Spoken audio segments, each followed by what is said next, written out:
Ladies and gentlemen, the Vice President of the United States, Mike Pence.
Well, hello, Oklahoma.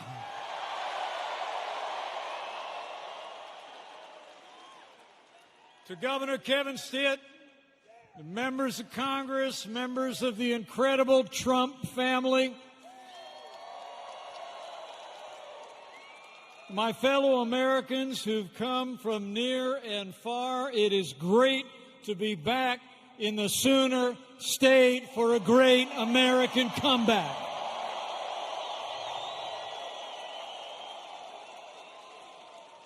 But I need to tell you, I'm here for one reason and one reason only. And that is that Oklahoma and America need 4 more years of President Donald Trump in the White House. It's on, America. And the road to victory starts right here.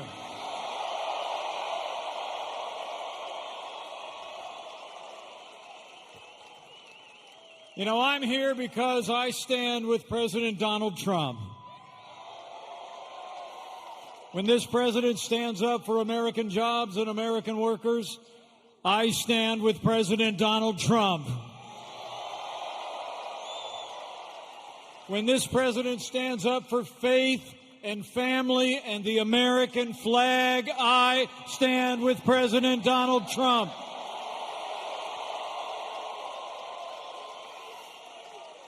And when this president stands up to the radical left and their socialist agenda, I stand with President Donald Trump.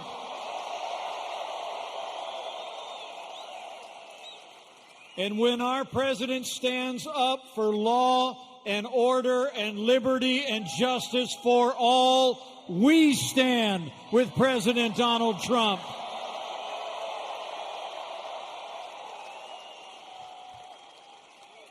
You know, 4 years ago, a movement was born. And it looks like it's doing just fine tonight.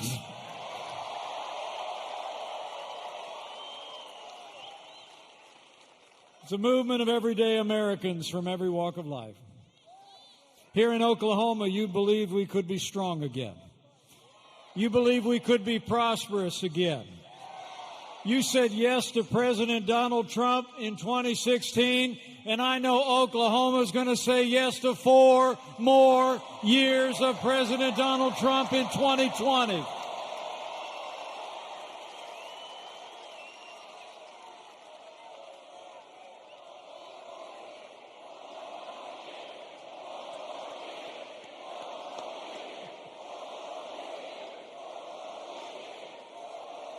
You know, the choice in this election couldn't be clearer, and the stakes couldn't be higher. On our side, you've got a president who's done more for this country's economy and military and our constitutional rights than any president in my lifetime.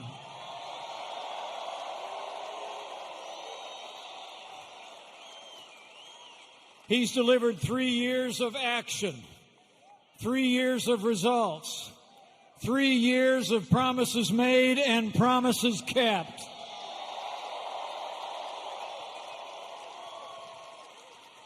And then you got Joe Biden.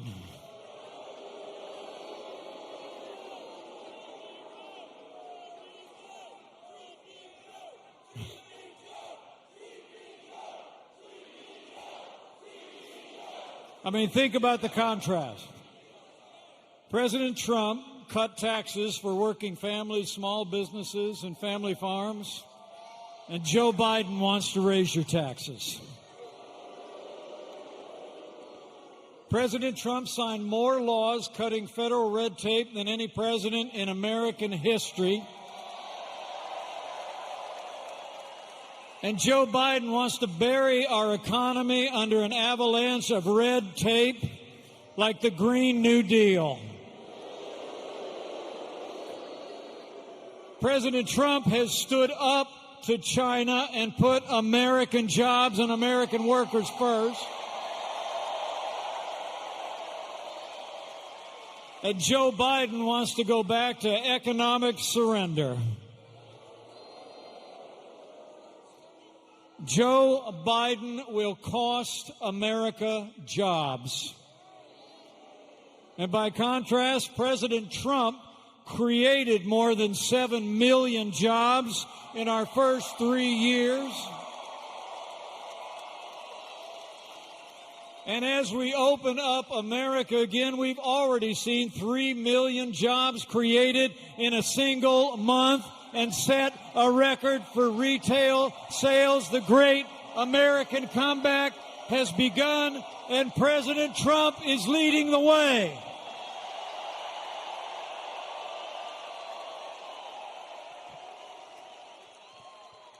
And when it comes to our national defense, President Trump rebuilt our military.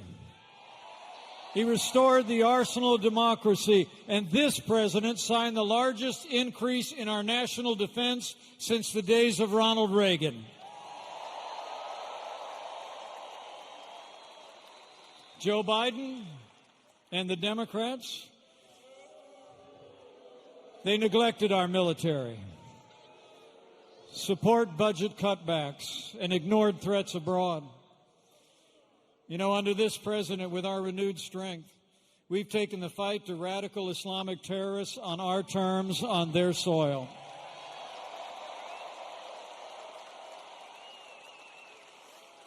You know, when Joe Biden saw ISIS overrun hard-won ground in Iraq, last year, under this commander-in-chief, American forces captured the last inch of territory of ISIS control, and we took down their leader without one American casualty.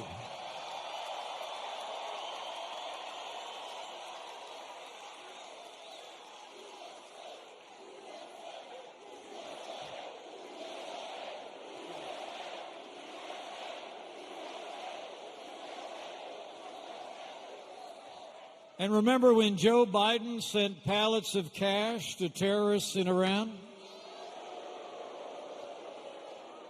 Well, President Trump got us out of the disastrous Iran nuclear deal, and Qasem Soleimani is gone.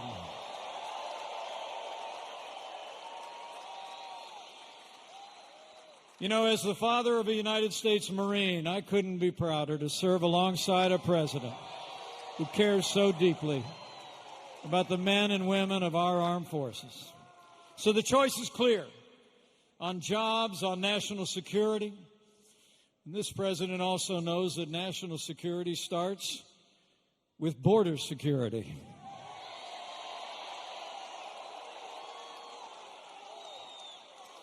I mean, Joe Biden supports open borders. President Trump is already building that wall on the southern border of the United States.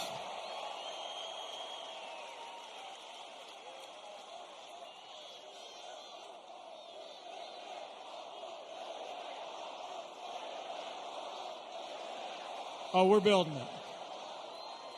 You'll see. And this president, from the first day of this administration, has stood for law and order and stood with the incredible men and women of law enforcement at every level.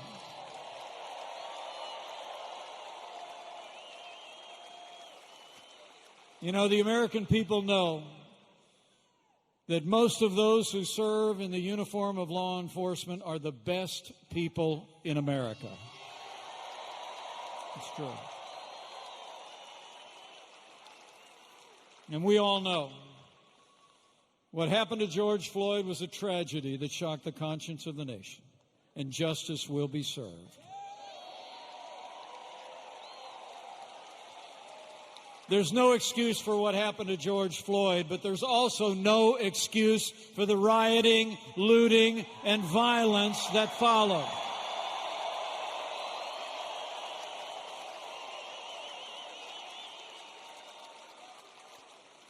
When rioters were destroying property in cities across the country, Joe Biden issued a press release. President Donald Trump sent in the National Guard. He secured our nation's capital and called on every governor in America to do the same.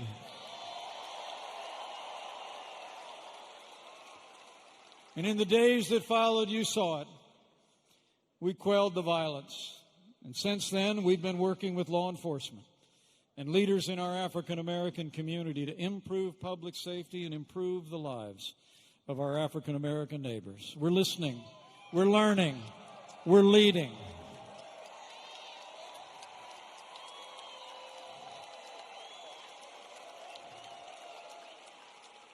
And we'll find ways to move forward together. But one thing we're not going to do, we're not going to defund the police. Not now, not ever.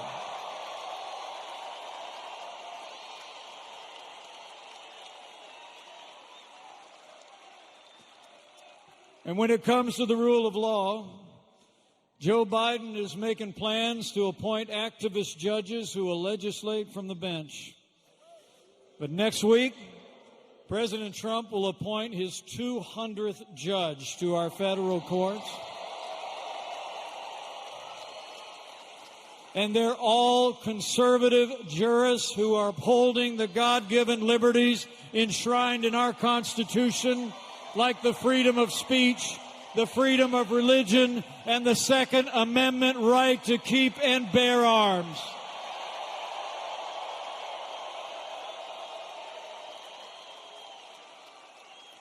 And with 4 more years, this president will appoint even more judges. And like we learned this past week, we need more conservative justices on the Supreme Court of the United States.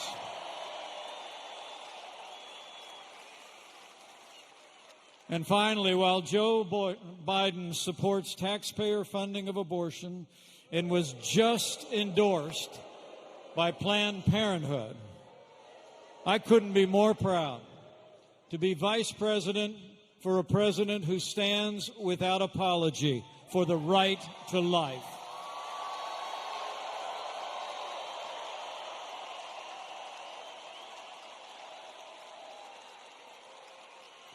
So for American strength, for American jobs, for law and order and liberties and life, we've got to decide right here and right now that we're going to defeat Joe Biden on November 3rd and reelect President Trump for 4 more years.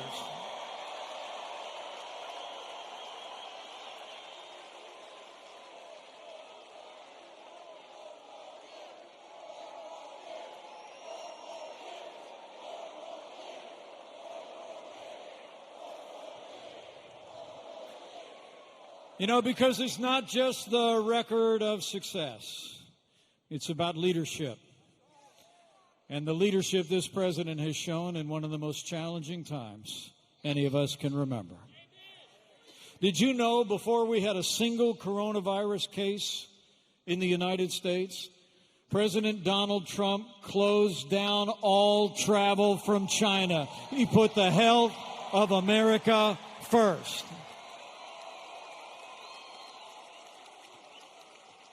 And with the president's leadership, we stood up a national response. We delivered hundreds of millions of medical supplies to healthcare workers in all 50 states. We reinvented testing from a standing start, and now we're testing almost 500,000 Americans every single day. Working with American Free Enterprise, we manufactured medical equipment on a wartime footing. And no American who required a ventilator was ever denied a ventilator in the United States.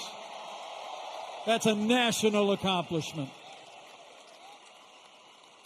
And now, all 50 states are opening up America again. People are going back to work and worship. We're getting back out to stores and restaurants and the great outdoors. The transition to greatness has begun.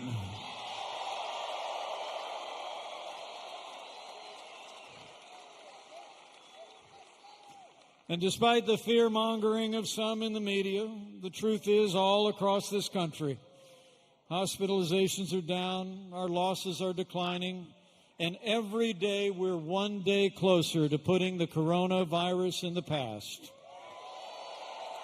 You're doing it, America. But I want to promise you, we're going to remain vigilant. We'll keep building supplies. We'll keep developing medicines and vaccines. We'll be ready for whatever the future holds, and we will always put the health of America first. That's what leadership looks like. That's the leadership of President Donald Trump.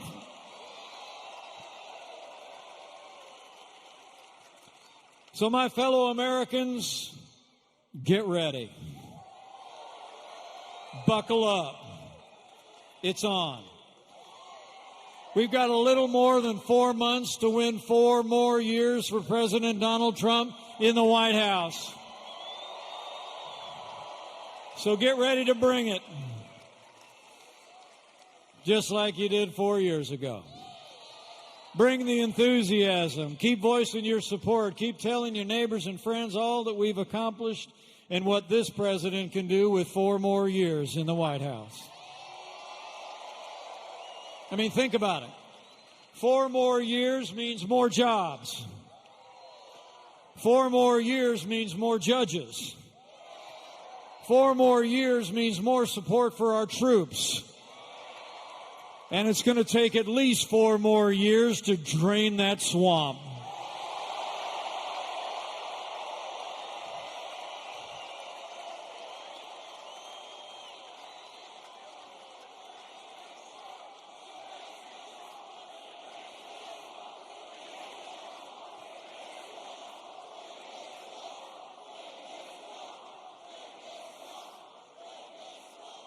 And when we do all that, I believe with all my heart, over the next 4 years, we're going to bring this country together. America will be stronger than ever before, more jobs and opportunities than ever before. And America will be a place where every American, regardless of race or creed or color or income, can work and worship in freedom, choose where their child goes to school, find a good paying job, and live the American dream.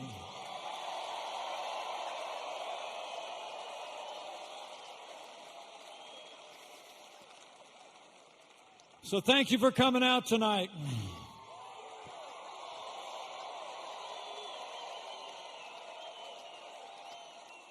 I'm going to get on my way and let you hear from him yourself. But I must tell you, it's the greatest honor of my life to be your vice president, and I want to thank you for the privilege.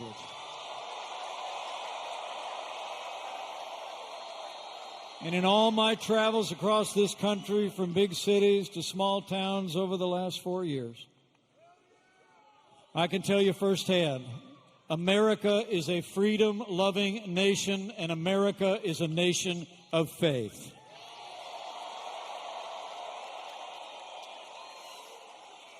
And as we open up America again and reclaim the freedom that we were willing to set aside for the health of our neighbors, I can't help but think that we come into this year cherishing and appreciating our freedom even more. So every day between now and November 3rd, go out and defend the freedom that's always made this nation great.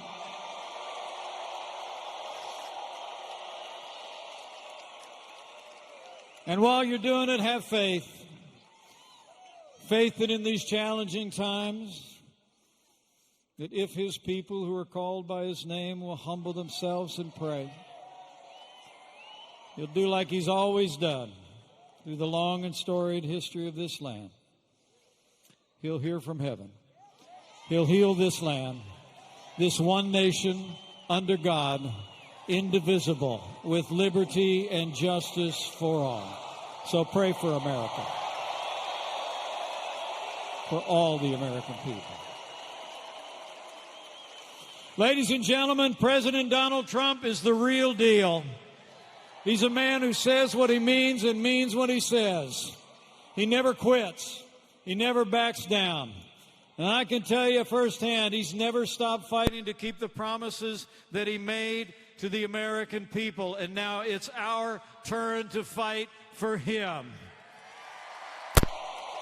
And I just know that with your continued support and prayers, every day between now and November 3rd, we're going to have that great American comeback. We're going to make Oklahoma and America stronger and more prosperous than ever before. And with President Donald Trump in the White House for 4 more years, and with God's help, we will make America great again, again. Thank you, Oklahoma. God bless you.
What truly matters is not which party controls our government, but whether our government is controlled by the people.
Ladies and gentlemen, the President of the United States, Donald J. Trump.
Thank you. So we begin, Oklahoma, we begin. Thank you, Oklahoma. And thank you to Vice President Mike Pence. We begin our campaign.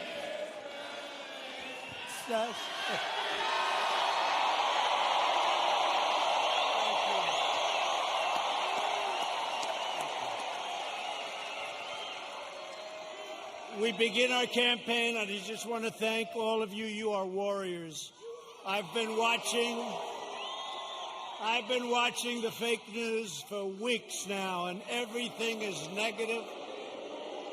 Don't go, don't come, don't do anything. Today it was like, I've never seen anything like it. I've never seen anything like it. You are warriors. Thank you. We had some very bad people outside. They were doing bad things. But I really do. I appreciate it. We have just a tremendous group of people in Oklahoma. And I hear from your two great senators and your governor that we're doing very well in Oklahoma. That's the word. I stand before you today to declare the silent majority is stronger than ever before.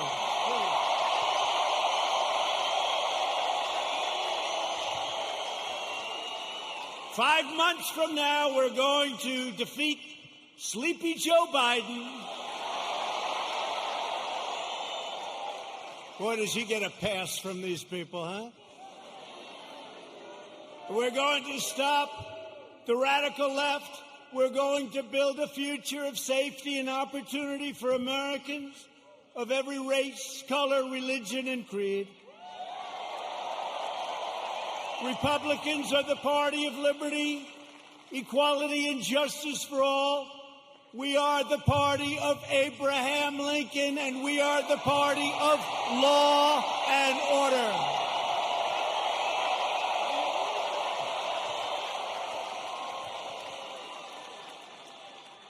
Think of what we've done. We will have close to 300 federal judges appointed and approved by the end of my first time. That's an all-time record. That's an all-time record.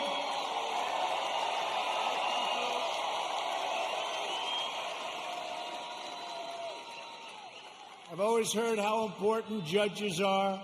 Now we know how important they are. Think of that, over 300, around 300 by the end of the term.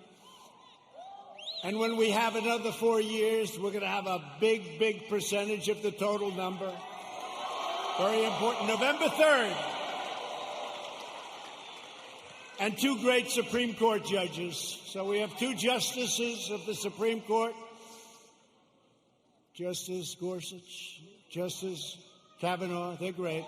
They're great. They're great. We have 2. And we could get a few more. Yeah, we could get a few more.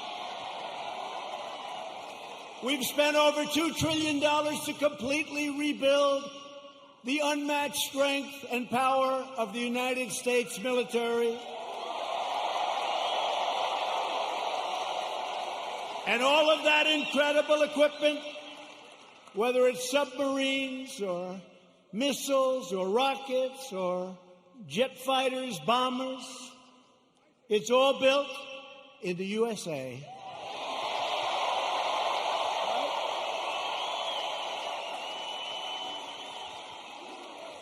We passed VA choice. Thank you very much, Jim. Where's my senator? Jim Inhofe. You better vote for him. He's running. He's great.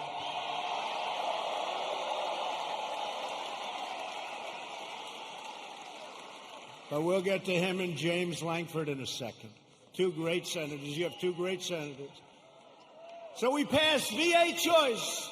So if you're a veteran, for years and years, they've wanted to do it for almost 50 years. We got it done. We get a lot of things done. And so if you're a veteran, And you have to wait in line for 1 week, 2 weeks, 3 weeks, 5 weeks, 7 weeks, 2 months. What happens is you go outside, you get a private doctor, you get fixed up, and they pay your bill. We take care of the bill. We take care of the bill, and you get immediate service. It's never happened before, and our approval rating at the VA is now 91%. That's how good it is. Never been anywhere near that number. Never been anywhere near that number.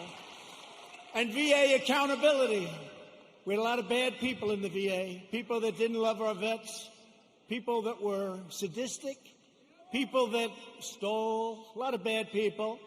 You couldn't get rid of them because they were, let's say it could be unions, it could be civil service, right? Let's just say. And so you couldn't get it done. That was another one. For decades and decades, they wanted to get it changed. And I got it done with those people and your congressman, who I'm going to introduce. VA accountability, and now somebody treats our veterans badly. And we look at them, and what do we say? We say, you're fired. Get out, right? Get out. They got rid of a lot of bad people that were there for a long time, sort of like me in Washington, draining the swamp. I never knew it was so deep, but it's happening. It's happening. I never knew it was so deep. It's deep and thick and a lot of bad characters. Thank you. We're lowering the price of prescription drugs, making our allies pay their fair share. They get a big bargain on drug prices, and enacting fair trade deals that finally, after all these years, put America first. I've been saying it for a long time. We passed the largest tax cuts in the history of our country. The Democrats want to raise your taxes. Tell me about that.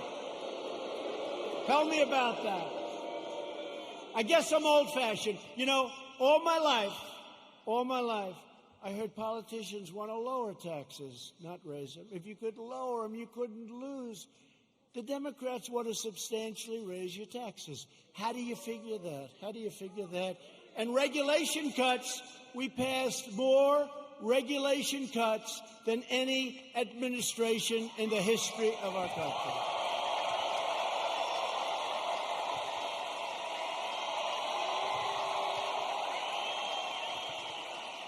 And with the help of our great energy workers, many of them come from the great state of Oklahoma. Do you ever notice that Biden oftentimes gets the state wrong? He's in Iowa, and he says, it's good to be in Idaho. No, you're in Iowa. He's in New Hampshire, and he says, it's great to be in Ohio. No, you're in New Hampshire. That happens to him all the time. Hasn't happened to me yet. You know, when that happens, there's nothing you can do to make up for it. You might as well just walk off the stage because the speech is a disaster. Right? But we just turned the United States into the dominant energy superpower of the world.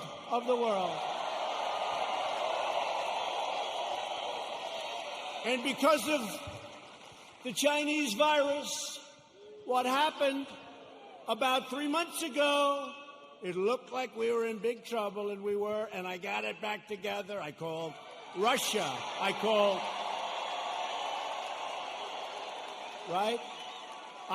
Russia. I called Saudi Arabia. And believe it or not, I called Mexico. Mexico was a little bit tough. That's called OPEC Plus. Did you ever hear of OPEC Plus? That's OPEC plus plus. And we got them to do the right thing, and we have our energy back to up almost $40 a barrel, meaning you have an energy business again. Almost $40 a barrel. A couple of months ago, it was 0, and we were going to lose 10 million energy jobs, 10 million jobs. So Texas and Oklahoma and North Dakota and many other states would have been hurt. Now, you think you're going to be hurt there? You try putting AOC in charge of your energy.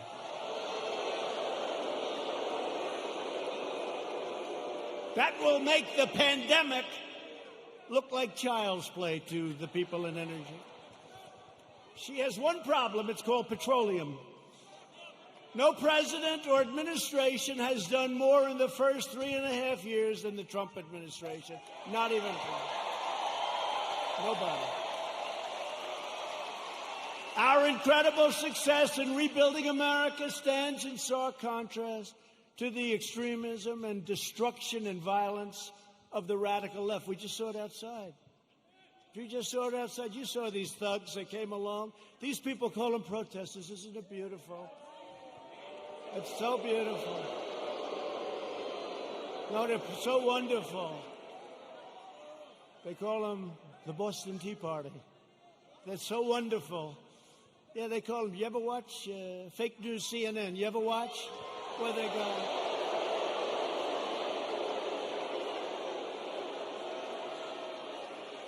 How about the CNN anchor? How about the CNN anchor? You know, did a little shave job in the head, which is fine. And he's standing in front of a building saying things are very peaceful here. And the building is, it looks like the biggest fire I've ever seen. The whole town is burning. It's like the biggest fire. And he said, things are very good here, Anderson. I think it's good. I think it's good. These are wonderful people, Anderson. You ever see that? Looked like the world was coming to an end. And you know, we did something in Minneapolis. After watching for 3 or 4 days, I called. I said, you got to get out. You can't protect yourselves. I got them to take 8,000 National Guardsmen. And in 1 hour, it all ended. And they rode through the next 3 weeks with no problem.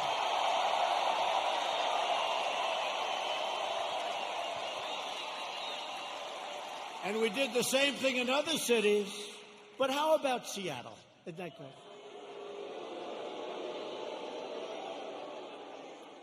So they take over a big chunk of a city called Seattle. I mean, we're not talking about some little place. We're talking about Seattle. Have you ever been to Seattle?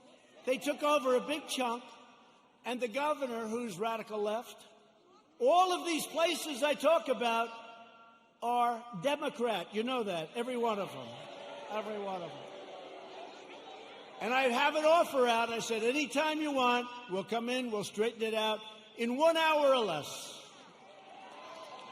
Now, I may be wrong, but it's probably better for us to just watch that disaster.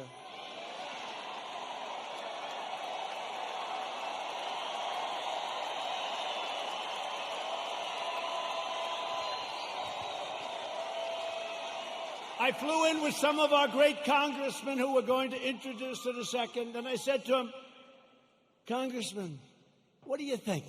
I can straighten it out fast. Should we just go in? No, sir. Let it simmer for a little while. Let people see what radical left Democrats will do to our country. Right? But Americans have watched left-wing radicals burn down buildings, loot businesses, destroy private property, injure hundreds of dedicated police officers. These police officers, they get injured. They don't complain. They're incredible. And injure thousands upon thousands of people only to hear the radical fake news say what a beautiful rally it was. And they never talk about COVID. They don't talk about when you see 25,000 people walking down Fifth Avenue or walking down a street of a Democrat-run city. You never hear them saying, they're not wearing their mask. You don't hear them say, as they're breaking windows and running in And then when I say the looters, the anarchists, the agitators, they say, what a terrible thing for our president to say. What a terrible thing. But you don't hear them talking about COVID. COVID. To be specific, COVID-19. That name gets further and further away from China as opposed to calling it the Chinese virus.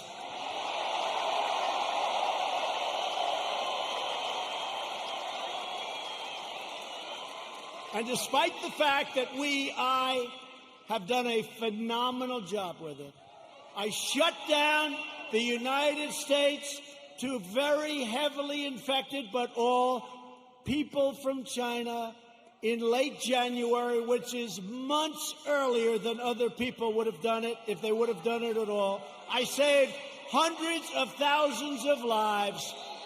We don't ever get even a mention. Then I closed it down to Europe early. Closed it down because I saw what was happening. And by the way, most people said, don't do it. Don't do it. We saved hundreds of thousands of lives. And all we do is get hit on like we're terrible. And what we've done with the ventilators and with the medical equipment and with testing, testing is a double-edged sword. We've tested now 25 million people. It's probably 20 million people more than anybody else. Germany's done a lot. South Korea's done a lot. They call me, they say, the job you're doing, here's the bad part. When you do testing to that extent, you're going to find more people, you're going to find more cases. So I said to my people, slow the testing down, please. They test, and they test. We got tests that people don't know what's going on. We got tests. We got another one over here. The young man's 10 years old. He's got the sniffles. He'll recover in about 15 minutes. That's a case. Add up to it. That's a case. That's a case.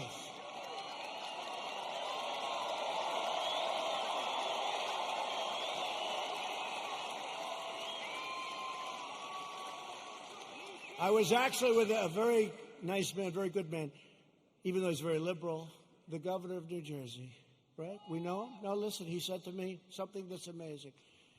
New Jersey was very heavily hit, very hard hit, thousands of people.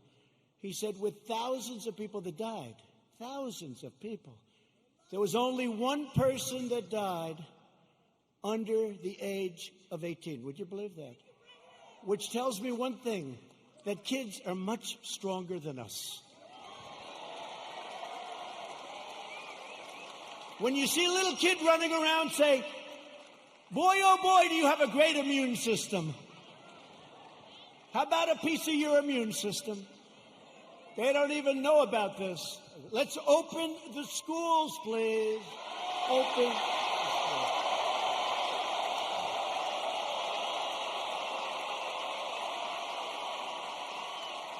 Open the schools. We got to get them open. In the fall, we got to get them open. The unhinged left-wing mob is trying to vandalize our history, desecrate our monuments, our beautiful monuments, tear down our statues, and punish, cancel, and persecute anyone who does not conform to their demands for absolute and total control. We're not conforming. That's why we're here, actually.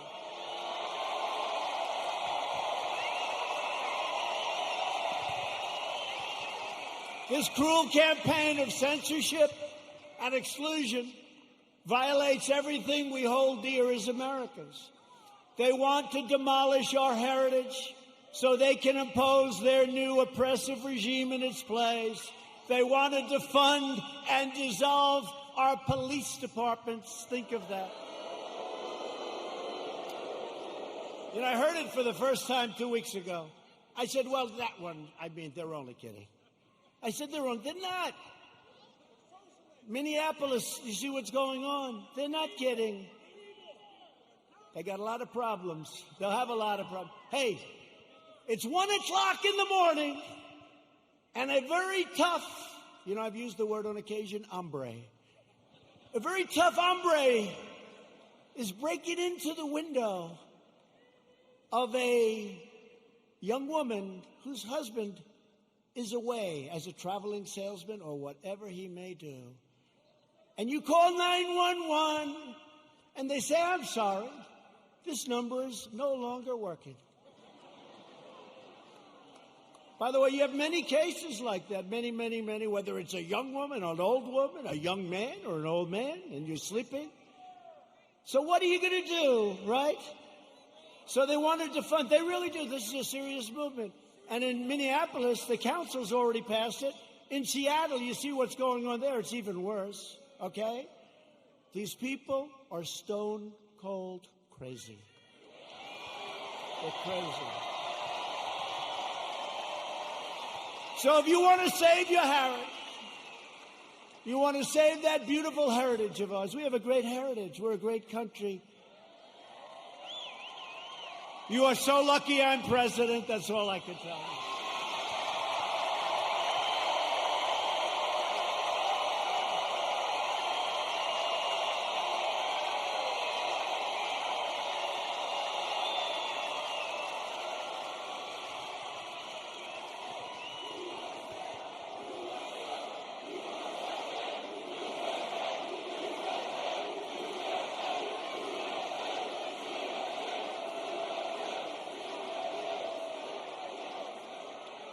People have come up to me and say, how do you take it?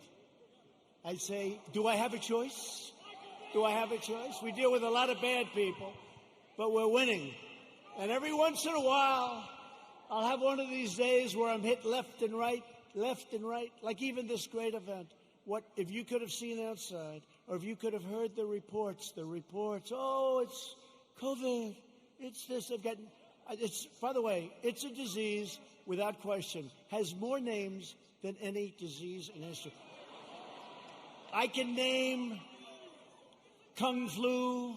I can name 19 different versions of names. Many call it a virus, which it is. Many call it a flu. What difference?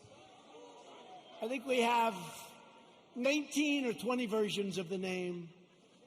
But they say to me, where do you get the energy? I say, I don't have a choice. I don't have a choice. You know, it was interesting to show you how fake they are. You might have seen it. So last week they called me and they say, sir, West Point, we're ready. I said, oh, that's right. I have to make the commencement speech at West Point. You know, they delayed it for 6 weeks because of COVID. So they delayed it. And I went there. 1,106 cadets were graduated, and beautiful. Right? Beautiful cadets. So, this is just to show you how bad the fake news is. So, they say to me, sir, we're ready to go. I say, let's go. This is after saying hello to a lot of cadets, inspecting little areas of a building that was very exciting. Actually, it's beautiful, very old.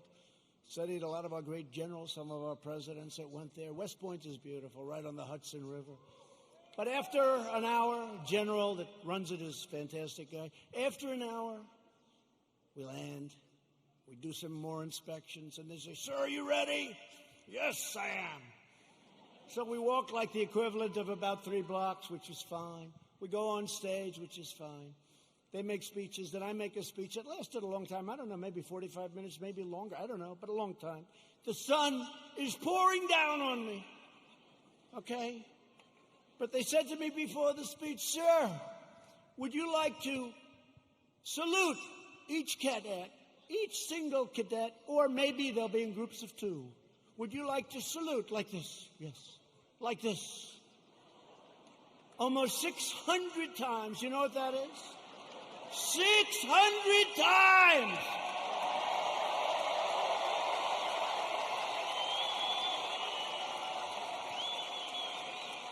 Thank God they were in 2s. Because let me tell you, you do that 600 times, you go home and you say, it's like a workout without a weight, right? 600 times. So I did that. Then the incredible helicopters, brand new, gorgeous helicopters, the Apaches and the other new ones that we just bought. So they fly over. And the kids throw the hats in the air. It's beautiful, it really is. And it was a beautiful day. And we're all finished. I was on the stage for hours. Hours! Sun. I came home, I had a nice tan. Meaning I had a nice sunburn. No, the sun's going right like that. But I make the speech, right? I salute for probably an hour and a half, maybe more, but around that. Watch, if I'm off by 2 minutes, I'll say, he exaggerated. It was only an hour and 25 minutes. He exaggerated. He lied. He lied. He's a liar. These people are sick to fake news.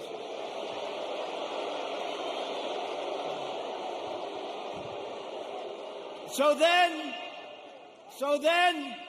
I finished saluting, my final salute. I said, thank goodness, thank you very much.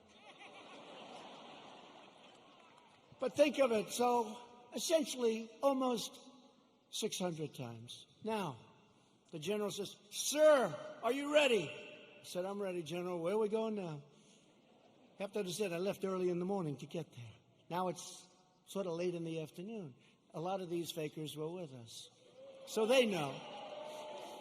He said, sir, we can now leave the stage. I said, great, General, let's go. I'll follow you.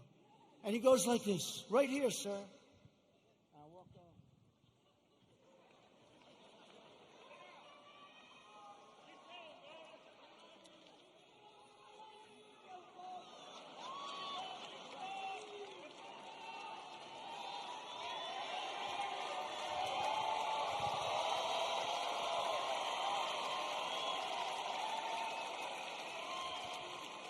And the stage was higher than this one.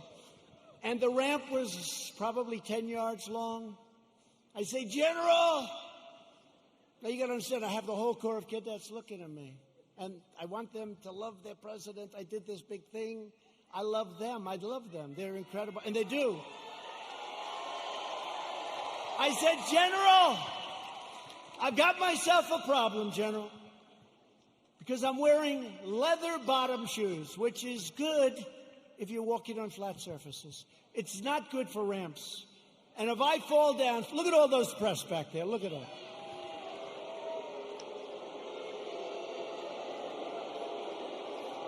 And this was a steel ramp. You all saw it because everybody saw it. This was a steel ramp. It had no handrail. It was like an ice skating rink. And I said, General, I have a problem. And he didn't understand that at first. I said, there's no way. You understood? I just saluted almost 600 times. I just made a big speech. I sat for other speeches. I'm being baked. I'm being baked like a cake. I said, General, there's no way I can make it down that ramp without falling on my ass, General. I have no railing. It's true. So I said, is there like something else around? Sir, the ramp is ready to go. Grab me, sir. Grab me. I didn't really want to grab him.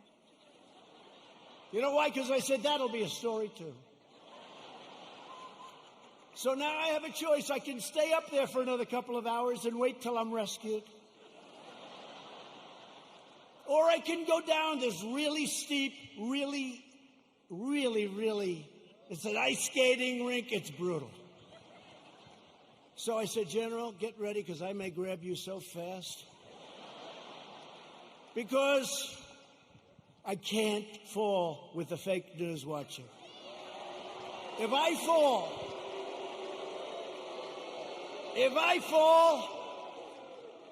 I remember when President Ford fell out of the plane, you remember? I remember when another president, nice man, threw up in Japan. And they did slow motion replays. True. Right? It's true. I don't want that, General. Now he's standing there, big strong guy, and he's got these shoes, but they're loaded with rubber on the bottom. Because the first thing I did, I looked at his shoes. Then I looked at mine. Very, very slippery. So I end up saying, okay, General, let's go. I will only grab you if I need you. That's not a good story. Falling would be a disaster. It turned out to be worse than anything. I would have been better off if I fell and slid down the damn ramp. Right? So what happens is I start the journey inch by inch, right? And I was really bent over, too. I didn't like that, you know. I didn't like this picture. This picture, I'm sure, will be an ad by the fakers. So I was bent over, right? And I'm going like this.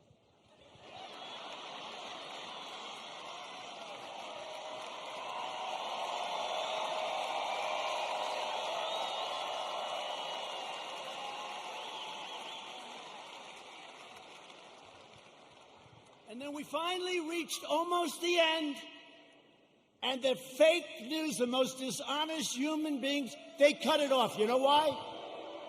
Because when I was 10 feet short, I said, General, I'm sorry, and I ran down the rest, right? I looked very handsome. That was the only good thing. I wouldn't want to run down the whole thing because the fall there would be definitely bad. So I took these little steps. I ran down the last 10. And by the way, their tape, take a look. In almost every instance, it ends just before I run. And they said, here was the #1 trending story. I called my wife. I said, how good was that speech? I thought it was hey, look, I will tell you when I make good ones and bad ones. Like so far tonight, I'm average. Okay? But we're having fun. We're having fun.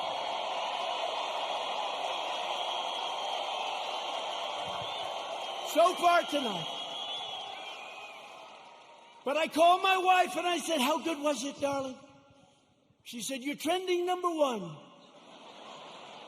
I said to our great First Lady, I said, let me ask you a question. Was it that good, the speech, that I'm trending #1? Because I felt it was really good. No, they don't even mention the speech. They mentioned the fact that you may have Parkinson's disease. It's true. It's true.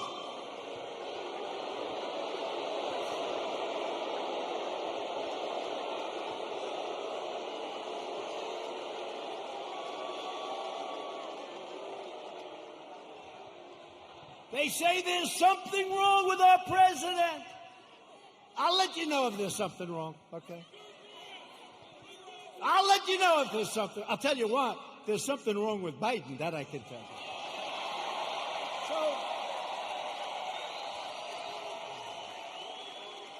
So then my wife said, well, it wasn't only the ramp. Did you have water? I said, yeah. I was speaking for a long time. I didn't want to drink it, but I wanted to wet my lips a little bit. You know, you're working hard up there with the sun pouring down on you. I love this location. The sun's like this. This way they save on lighting, right? That's why they did it probably. So what happens is I said, what does it have to do with water? They said, you couldn't lift your hand up to your mouth with water. I said, I just saluted 600 times like this. And this was before I saluted. So what's the problem? She said, well, I know what you did. You had on a very good red tie. That's sort of expensive. It's silk because they look better. They have a better sheen to them. And I don't want to get water on the tie. And I don't want to drink much. So I lifted up the water. I see we have a little glass of water. Where the hell did this water come from? Right? Where did it come from? And I looked down on my tie, because I've done it. I've taken water, and it spills down into your tie. It doesn't look good for a long time. And frankly, the tie is never the same. So I put it up to my lip, and then I say, because I don't want it to, just in case. And they gave me another disease. They gave me another disease.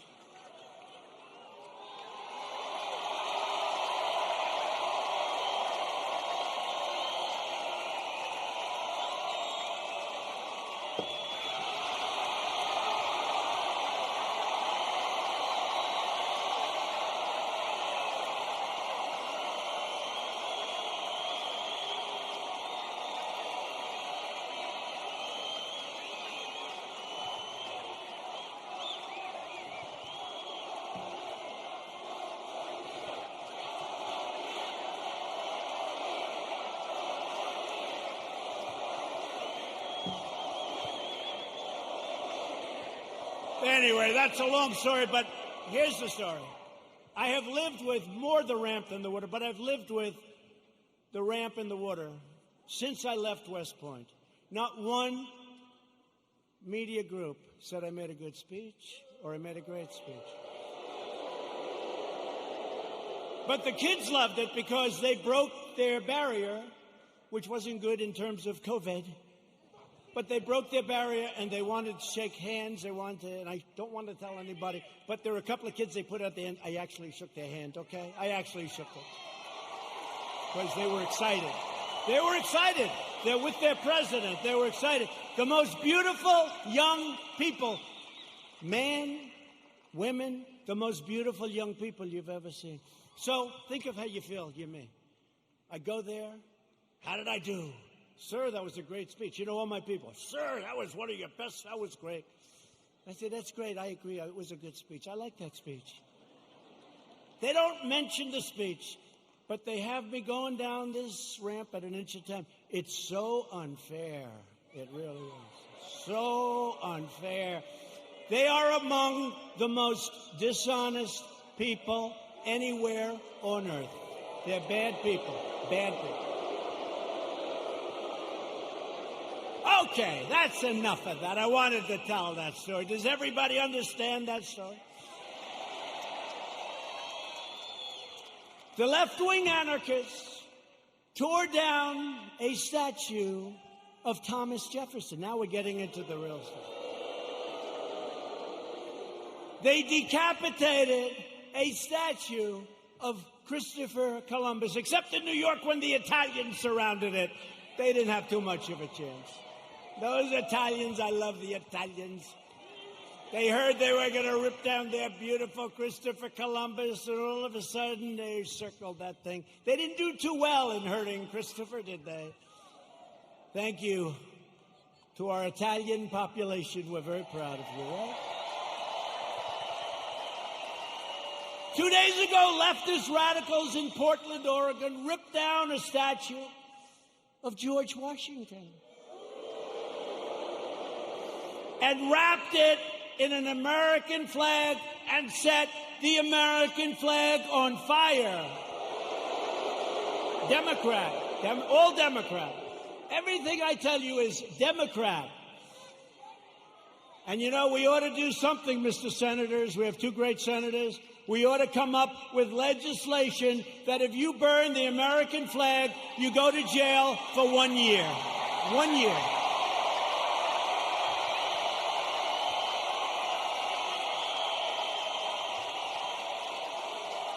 Jim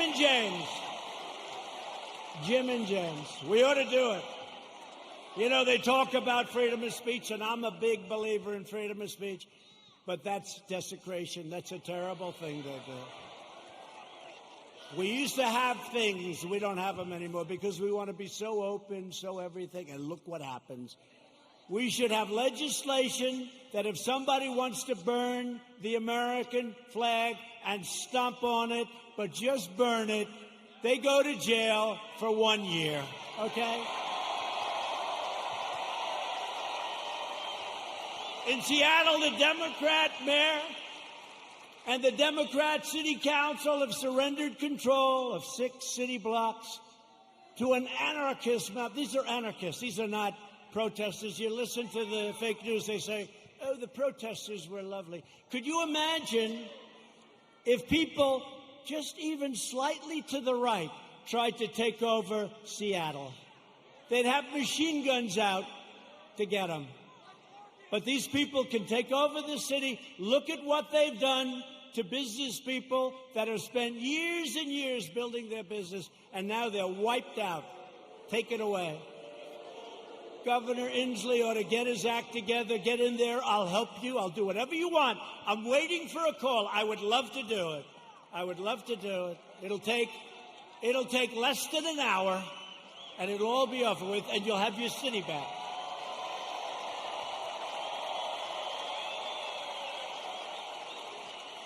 And yet Biden remains silent in his basement in the face of this brutal assault on our nation and the values of our nation.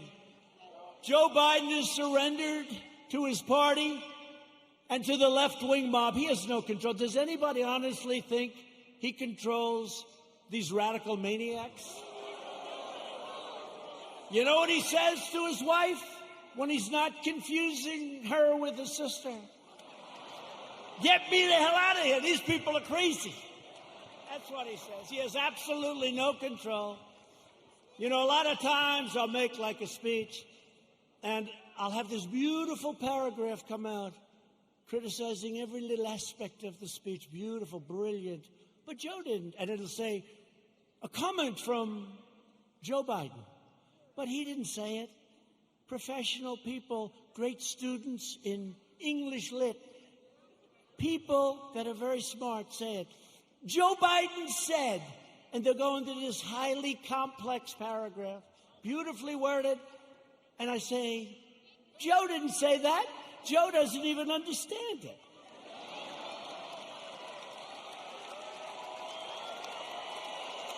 And if Biden is elected, he will surrender your country to these mobsters 100%. Your 401ks, by the way, look at how we're doing in the stock market. Just set another record with NASDAQ. Your 401ks and money itself will be worthless. Your 401ks are doing very well, unless, I don't want to say, if you were stupid, I said, don't sell, don't sell. It went down, but we got it back up. And now NASDAQ, think of it, NASDAQ just set a record. And I think you're going to see a lot of records. And next year, if we don't do anything stupid on November 3rd, you are going to have the greatest economic year we've ever had. That'll be next year.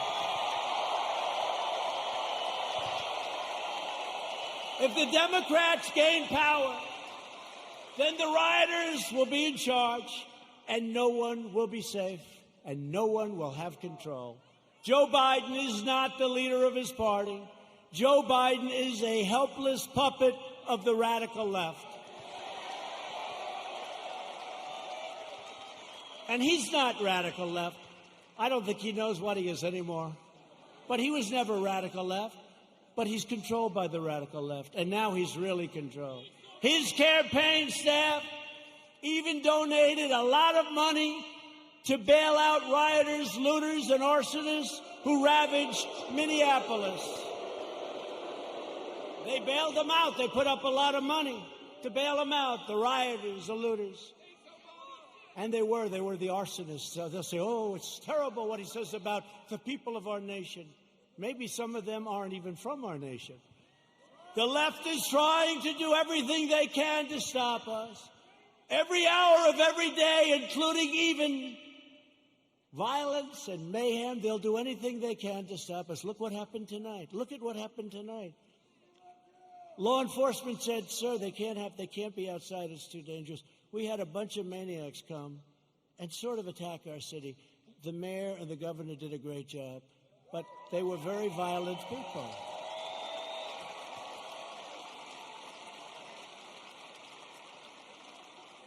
And our people are not nearly as violent, but if they ever were, it would be a terrible, terrible day for the other side. Because I know our people. I know our people. But we will never submit to their threats, and we will never let them destroy our nation. What they did tonight, I saw it on television coming in on Air Force One. One thing about Air Force One, we got plenty of televisions. We have televisions in closets. You open up the closet, got a television. We got a lot of televisions. It's a great plane, great everything. By the way, we ordered new ones. No president wanted to do it. They thought it was luxury. I said, wait a minute. Air Force One is 31 years old. People don't realize that. So I said, they gave me a chart very early in my administration, like, how about the first week? Sir, would you sign for this plane? No, it's actually two planes. Would you sign for this plane? Air Force One. I said, how old is the original or the one we have now? Sir, it's 31, 32 years. And I'd see people coming in from foreign lands that can't compete with us. Rich countries, but they can't compete with you. And they have a brand new, beautiful 747-800. 747. And I said, wait a minute. That country has new, and we have a 31-year, so somebody had to do it. So the deal was made, and it was made for a lot of money. I think it was $5.7 or $5.6 billion. Now, in all fairness, it's 2 planes, and there's a lot of stuff in those planes. I won't talk to you about it. So I told Boeing, the head of Boeing, they said, "Sir, please, would like to get started on the planes." I said, "I do too, but I'm not paying $5.6 billion. And I'm not paying $4.6 billion. I said, it has to have a 3 on the front of it. I mean, that's a hell of a lot of money, too. But it is a rather complex situation. They said, "No way. No way." This was before Boeing had problems, by the way. But Boeing's coming back. They're coming back. The greatest company in the world, and it had some big problems. It had a couple of problems that didn't work out. That was terrible. But the greatest, I think before that, it was the greatest company in the world. It made up 1/4 of a point of our GDP. Think how big that is, one company. It was an unbelievable machine. And then they made a plane, and they did some foolish things, and a terrible thing happened. And all of a sudden, they've gone through hell. But you know what? They're coming back. We're ready to help them if they need it, but they're coming back, and they're coming back strong.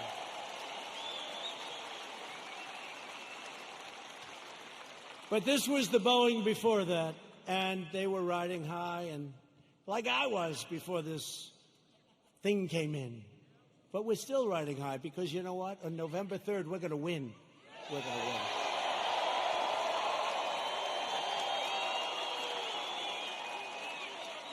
So they came in, and they said, no, we want, no, we 5.6 billion, whatever it was. If I'm a little bit off, they'll go crazy, you know. Whatever. But it was a lot. 5.6 billion. Nope, got to have a 3. Got to have a 3. Call me up. Nope, cancel the contract.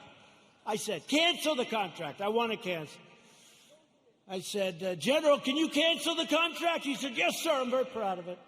Oh, good. Cancel it. Okay, sir. By the way, to cancel it, do you have to pay anything? Yes, sir. We have a cancellation fee, sir. How much is it, General? $250 million, sir. I said, what?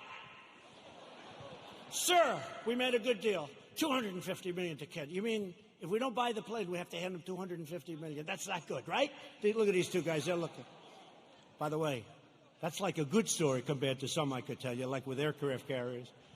So they said $250 million, or I always say this, or around that number, because I'm off by a little bit. They say, oh, he exaggerates. I look at numbers all day long. That's what I look at for years now, for my whole life when you think of it. $250 million cancellation fee, sir. He was very proud of himself. What a great deal. I say, General, don't cancel. Don't cancel. Just tell him I don't want the planes. Don't put anything in writing. Don't put it in writing, General. Why, sir? Because I don't want to pay $250. True. Do you hear that, Jim? Jim Inhofe, he's great. You hear that, Jim? You know that story. He does a great job. So here's what happened, the bottom line. Boeing says, no way, no way, no way. The next week they say, no way we're doing it. The next week they said, how about $5 billion? I said, no way, no way. The next week they said, 4.8. I said, nope, it's got to have a 3 on the front of it. Don't you understand, you dumb son of a bitch? Don't you understand?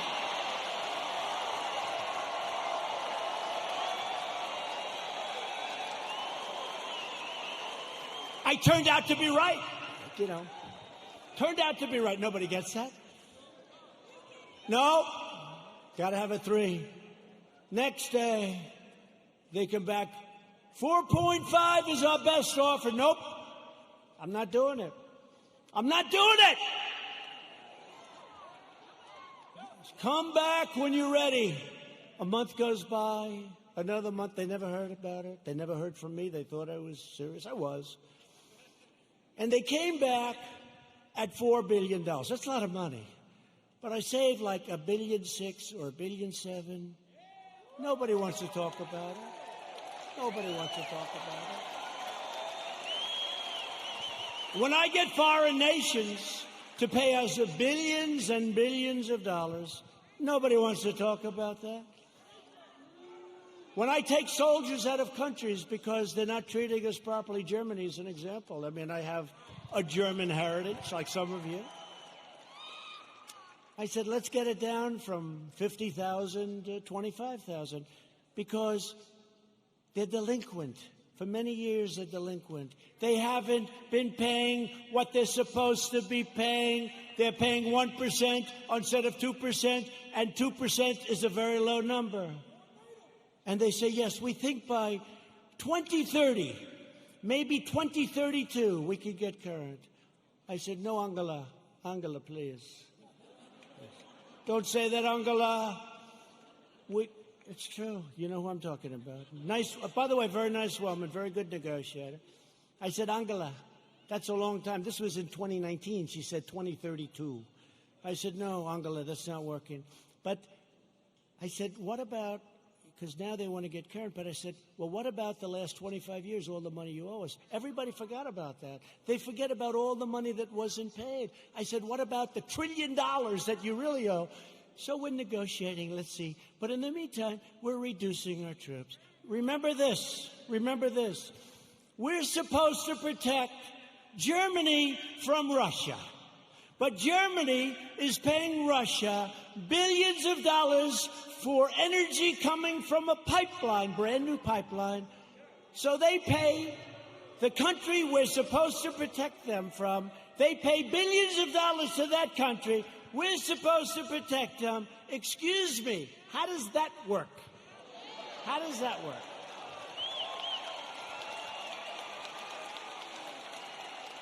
And the great thing is with Jim Inhofe and with James Langford, likewise, when they just said they love you, James.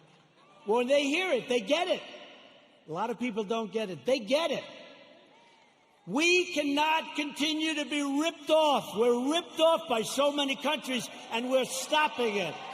And that means that a lot of people don't want me here. They don't want me here. There are a lot of people that don't want me here. You know, they don't sell a lot of bombs when we're not dropping bombs on people. You know that, right? It's called the military-industrial complex. When rioting and looting broke out in our nation's capital, I very quickly deployed the National Guard. I said, get them in. After watching for an evening or two, we stopped the violence and restored peace and order to the streets. And last night they had a little breakout again. They ripped down a statue that was 110 years old, beautiful piece of art, in front of the police precinct with our radical left mayor watching on television. We're not happy. That's going to be very expensive for D.C. They're always looking for money. We need more money. We always need more money. And then they don't do the proper job. So it's not going to be good for Mayor Bowser. Mayor Bowser. They were heading over to the Jefferson Memorial recently. And they wanted to do damage to our great, beautiful Jefferson Memorial. Not going to happen. Don't worry about it. We have it surrounded with very strong people. The choice in 220 is very simple. Do you want to bow before the left-wing mob, or do you want to stand up tall and proud as Americans?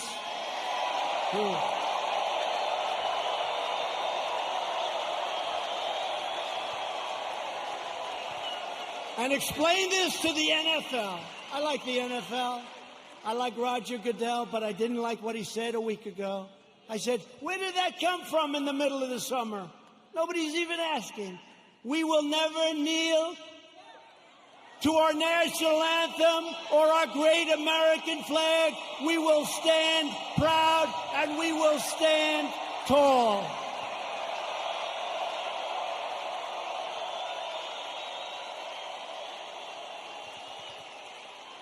I thought we won that battle with the NFL. Their stadiums were emptying out. Did you see those stadiums? It took them a long time to get you back. A lot of people didn't like that. You know, a lot of people that you wouldn't even think would care that much. I've had people that I said, these are super left liberals, and they didn't like it. Joe Biden and the Democrats want to prosecute Americans for going to church, but not for burning a church. They believe you can riot, vandalize, and destroy, but you cannot attend a peaceful pro-America rally. They want to punish your thought, but not their violent crimes. They want to abolish bail, abolish and open up your borders. They want open borders, let everyone, and by the way, we're doing so well. We have a record this month on the borders. Nobody's coming in. Very few people. And they want to abolish ICE, our great people from ICE who send the roughest, toughest, meanest people that you've ever seen or ever heard. Generally speaking, when they have lots of tattoos on their face, they're not looking to do you much help. ICE, they're rough guys, they're rough, they're great Americans, they love, but they call them in a pack. They walk into a pack of tough MS-13 gang members. And you know, we shouldn't say this, it's not nice. They want us to negotiate. They start swinging, and the others start swinging. Everybody's swinging. At the end, they carry them back, and they throw them into the paddy wagon, right?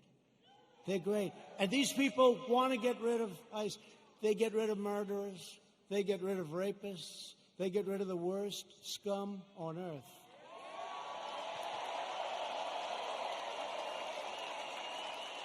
And when I called them animals, I said they're animals. And Nancy Pelosi, they cut up a young woman.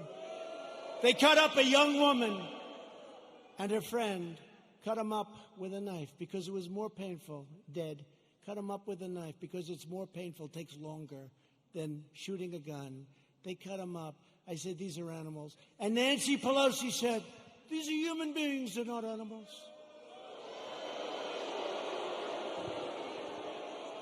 If I lose an election over that, you know what? This country's in big trouble. Big trouble. They want to disarm law-abiding citizens and dismantle our police forces while freeing vicious MS-13 gang members. In Joe Biden's America, rioters, looters, and criminal aliens have more rights than law-abiding citizens, and that's true. In my administration, we defend American citizens, and we deport MS-13 members. Or put them in jail if we have to. The chaos you're seeing in our Democratic-run cities, these are all run by the Democrats, is what will happen in every city and community in America, and much, much worse if we don't keep them out. We have to do this. We have to go to the polls on November 3rd, and the rest, you know what to do. You know what to do. Got to keep the White House. Joe Biden's record can be summed up as 4 decades of betrayal, calamity, and failure. He never did anything. He was a senator. He was a vice president. He was, before that, something. Guy, you know what's great? President Trump was tough on this, or he was tough. They complain. Never did anything about it. He's been there for 43 years or 47 years. He never did anything about it. Biden supported every globalist attack on the American worker. Let's make every country in the world rich but ourselves, including NAFTA, the disaster of NAFTA. He wanted to go, and TPP would have ruined our automobile industry. Korea, I renegotiated the deal. I took a horrible deal. That was a Hillary Clinton special. That was a Hillary Clinton special. She said, we have to make this deal with South Korea. It's going to mean 250,000 jobs. And she was right. For South Korea, 250,000 jobs. And China's entry into the World Trade Organization was supported by Sleepy Joe Biden. That was one of the worst deals economically in the history of our country. When China joined the World Trade Organization, they were flatlined for decades. They became like a rocket ship. He voted for the war in Iraq. He voted for mass amnesty for illegal aliens. He supports sanctuary cities, and now Biden wants to end immigration enforcement and he wants to require you to provide free health care for millions and millions of illegal aliens, okay? When I took early and decisive action to ban travel from China and protect Americans from the virus, and as I said, Joe Biden opposed my decision and called it hysteria, xenophobia. He doesn't know what the word means, xenophobia, and fear-mongering. And then he apologized a month later. He said he was wrong, but he didn't say it. And they didn't cover it. They didn't cover it. On one of the single most important policy decisions of our lifetime, Joe Biden sided with China over America. That's closing the border. He thought it was a terrible thing. Remember, this was in January. That's early, real early, the end of January. He thought it was a terrible thing when we closed the border to many people that were badly infected with COVID. When the chips are down, Biden will always cave to the radical left. He'll always bow to the angry mob, and he will never protect you or your family, and you know that. Joe Biden will always let you down. That's been his history. At my direction early this year, the heroes of the U.S. military took out the world's top terrorist, the savage killer and leader of ISIS, al-Baghdadi, and the #1 terrorist anywhere in the world, Qasem Soleimani. We took him out.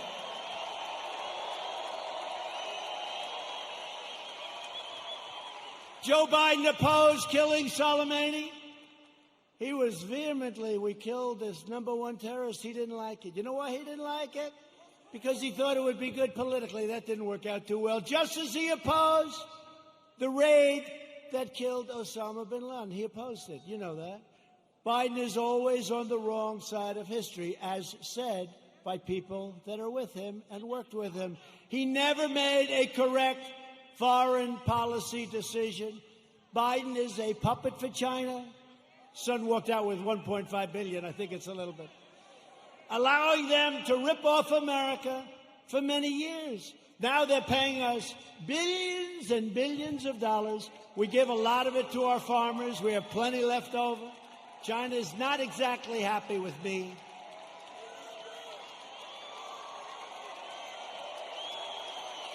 Billions. They pay us billions and billions of dollars, and they targeted our great farmers. And I took the money that they targeted. I took that money, and I gave it to the farmers, so they were even. So they're okay. Are you okay? Come. Doctor, please. Doctor. Thank you. These people, some of the people are waiting for 5 days, especially in this location, right? You take your time, darling. Take your time. Thank you very much. Take your time. Doctor, thank you, doctor.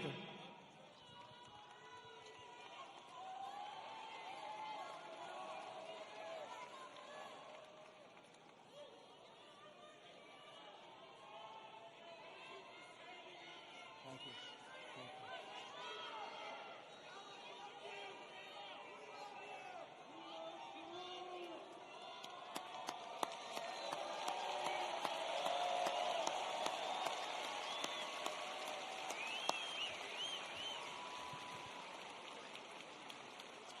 Now, some people wait for 4 or 5 days. It's incredible.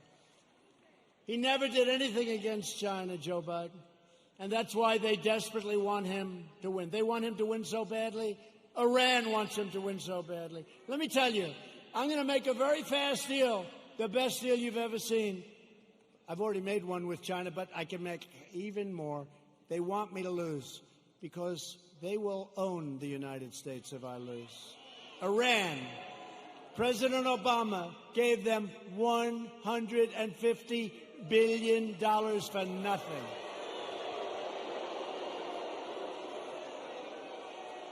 And almost more incredibly, he gave them $1.8 billion in green cash, beautiful cash. And now they're not doing so well, are they? They're not doing so well. Someday we're going to get credit for this. Someday. But they are waiting. Iran wants to make a deal so badly. But they're told by Kerry and all these other, they shouldn't, the Logan Act. But they're told by Kerry and all these people, wait, because if Trump loses, you'll own America. You're going to own it. They'll say you own it. So I don't mind. I told them, we can wait. But when I win, you're going to pay a much higher price than if you made a deal now. It's true. True. Told them that. I told them that. And look what happened to Biden in Ukraine, where his son's paid $83,000 a month and he was jobless. Give me a break. $83,000 a month, more than anybody. If Joe Biden were to become president, an emboldened left will launch a full-scale assault on American life. You know that. They'll expel anyone who disagrees with them. Look what happens when you disagree. You use a term that's perfect and they're not happy with it. They call you a racist. They call you a horrible person. They want to crush religious liberty. They don't want religion. Silence religious believers. Indoctrinate your children with hateful and vicious lies about our country. Subsidize late-term abortion and after-birth execution. They want to take away your guns through the repeal of your Second Amendment, as sure as you're sitting there. In fact, he even put the big gun grabber, Beto O'Rourke, who made a fool out of himself when he ran for president, they put him in charge of guns. Lots of luck on your Second Amendment. Just remember I said it. Hopefully you won't have to think back about it too much, because it won't matter. Hopefully it won't matter. No, Beto O'Rourke, who wants to give up guns, is in charge of the Second Amendment. The Dems will also eliminate private health insurance, ban fracking, that's not good, and American energy will be in a position of weakness like it's never been before, and that's after we built the greatest energy country anywhere in the world by far. And they want to appoint Supreme Court justices who will utterly obliterate your Constitution. And you now see how important the Supreme Court is. Think if we didn't have two justices that I think have been very, very, very good. But think how important it is. Think how important it is. And we still, I guess it's, I don't know if it's an equal court. It's almost like we're a minority court, right? It's almost like we're a minority court.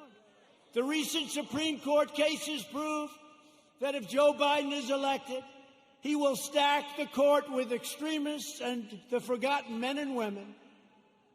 Together with everyone else, we'll lose everything. The forgotten men and women. I campaigned on the forgotten. These are great people. These are substantial people. These are the elite. By the way, you're the elite. They're not the elite. You're the elite. They said, somebody 2 days ago said, sir, the elite are really working hard on trying to destroy you. I said, yeah. Why do you call them the elite? I said, why? Well, they're not elite. I look better than them. Much more handsome. Got better hair than they do.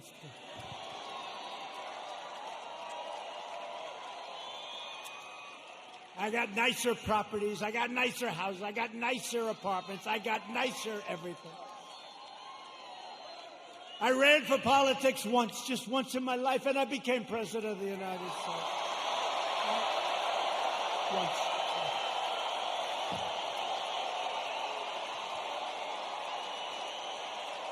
Just once.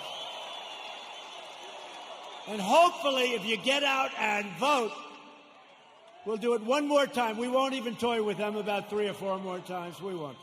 We'll do it one more time. We'll be 2 for 2. And our country will never, ever be stronger. But I'll be soon announcing a new list of exceptional candidates for the United States Supreme Court, and I'll choose only from that list 100%, probably 25 incredible people, any one of which could be a great justice, any one of which. And I did it last time, and people loved when I did it, and I'll only pick from that list. Biden can't release his list because the names would be too extreme, too radical. They wouldn't be acceptable, but they will be very radical people. People don't understand, but we actually won on DACA yesterday. We actually won because they basically said, you won, but you have to come back and redo it. It's almost like, gee, come on back. Your paperwork was no good. But we're going to be refiling, but don't let it get you. Everything's going to work out really good. Everything's going to work out good. It was great. I mean, it would have been nice if we won it. Everybody said, oh, you're going to win DACA. You're going to win DACA. That's easy. You got to win DACA. That's easy. They all said it. And they came back and they said, we don't like what you did with your paperwork, essentially, right? So we're refiling it. Most people would say, oh, we lost. We didn't lose. We're going to refile it. And everything is going to work out for the young people, most of whom aren't so young anymore, by the way. But we're going to work it out for everybody. Biden is fully controlled by the fringe of his party. He is their pawn. He doesn't even know where the hell he is, let's face it. He installed socialists, Alexandria Ocasio-Cortez, to be in charge of his environmental policy and his energy. You can forget petroleum. How does Oklahoma feel about being petroleum-free? Not good, right? Our country will have no energy. Our country will have nothing. Oklahoma, Texas, North Dakota, and many others will all be out of business. I don't think that's going to work out too well, but she's actually in charge of environmental policy, and you know what that means. She doesn't even want wind. She doesn't want those bird-killing machines to go round and round. You want to see a lot of birds that are dead? Go under a windmill sometime. She wants us to go back to the Stone Ages because she's got no sense, no credentials. She's got a little charisma, not much, but she doesn't have a clue. You know it. But she's in charge of the environment. No airplanes. We can forget Boeing, I guess, come to think of it, right? We talked about Boeing. We could forget Boeing. Let's cancel those brand new Air Force Ones, right? Likewise, Representative Ilhan Omar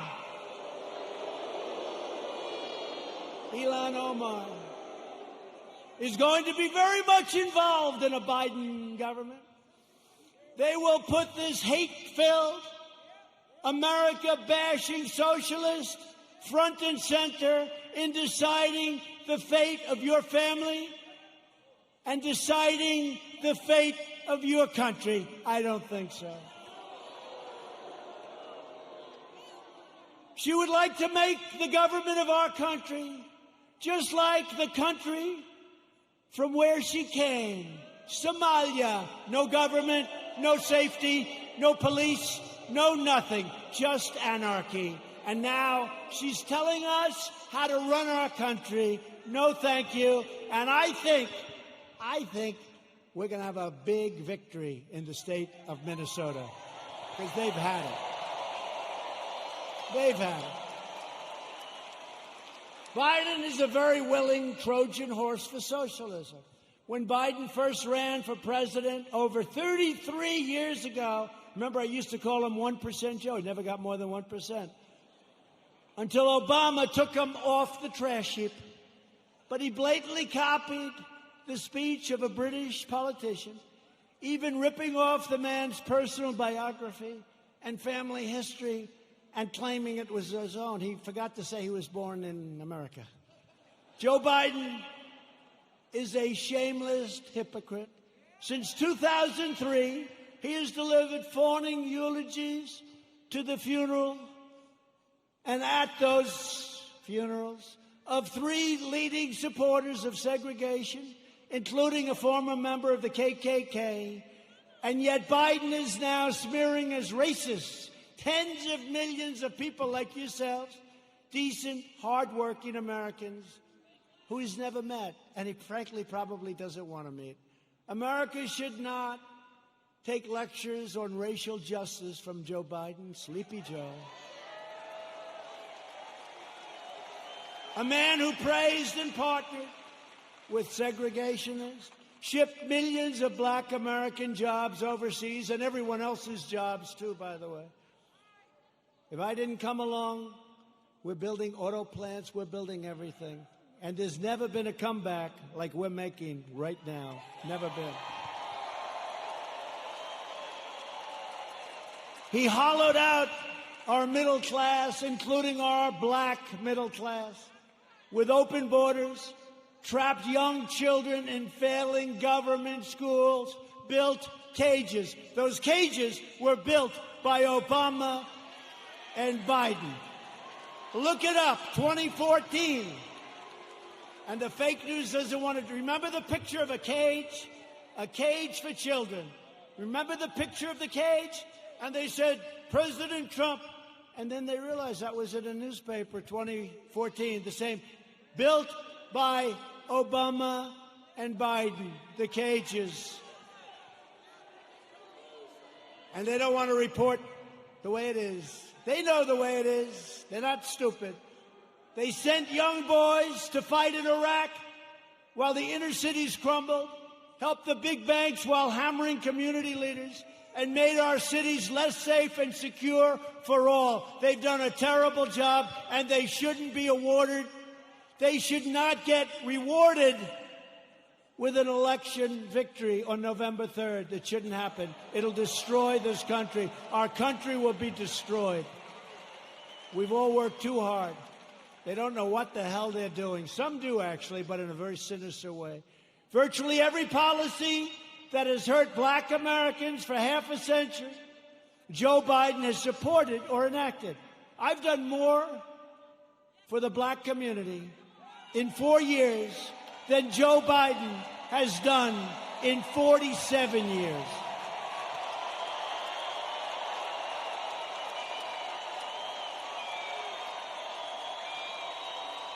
Racial justice begins with Joe Biden's retirement from public life. We are joined tonight by many outstanding Republican leaders. These are great people.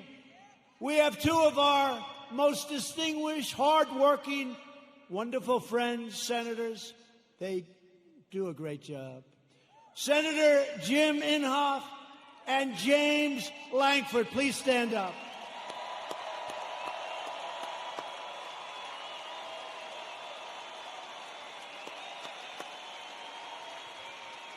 Two very respected, I will tell you, 2 very respected people in Washington. They're respected by everybody. They do some job, and I'd have you come up, but you can relax. I will say this. Jim is running on November 3rd. Jim Inhofe. He's running on November 3rd. I don't even know. Hey, James, does he have any competition? Is somebody actually running against? There's no competition that he's got. I know he's got James's support. He's got my support. I give him 100% endorsement. Jim Inhofe. I give it to James, too, but he's not running this time. Thank you. Jim, great job. Thank you very much. What a great senator he is.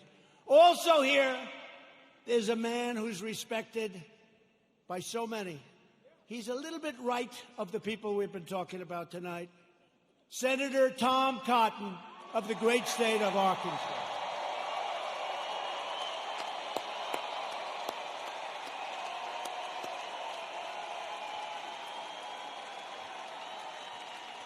Thank you, Tom. They like you people. Thank you, Tom. Great job you're doing. We're glad to be joined as well by a man that I've gotten to know. He's done an incredible job with COVID and with everything else he touches. Governor Kevin Stitt.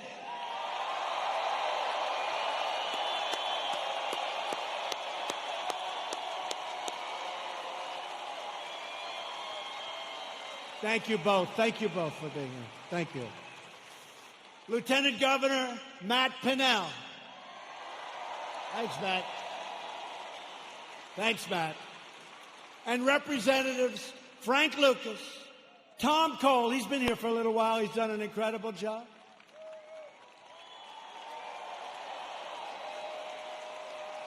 Mark Wayne Mullen, you don't want to fight with him. I want to put him and Jim Jordan in a match together.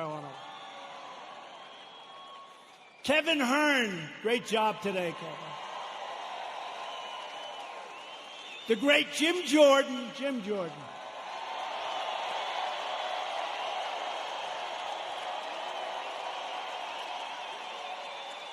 Elise Stefanak.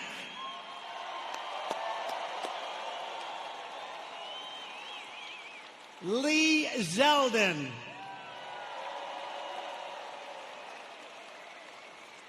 Tom Emmer.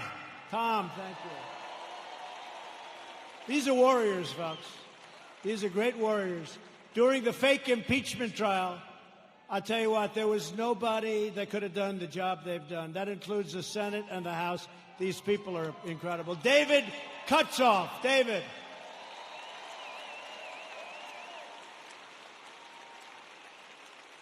A great friend of mine, Debbie Lesko, Arizona. Great job, Debbie. Great job. And a man who's got very good genes, Greg Pence.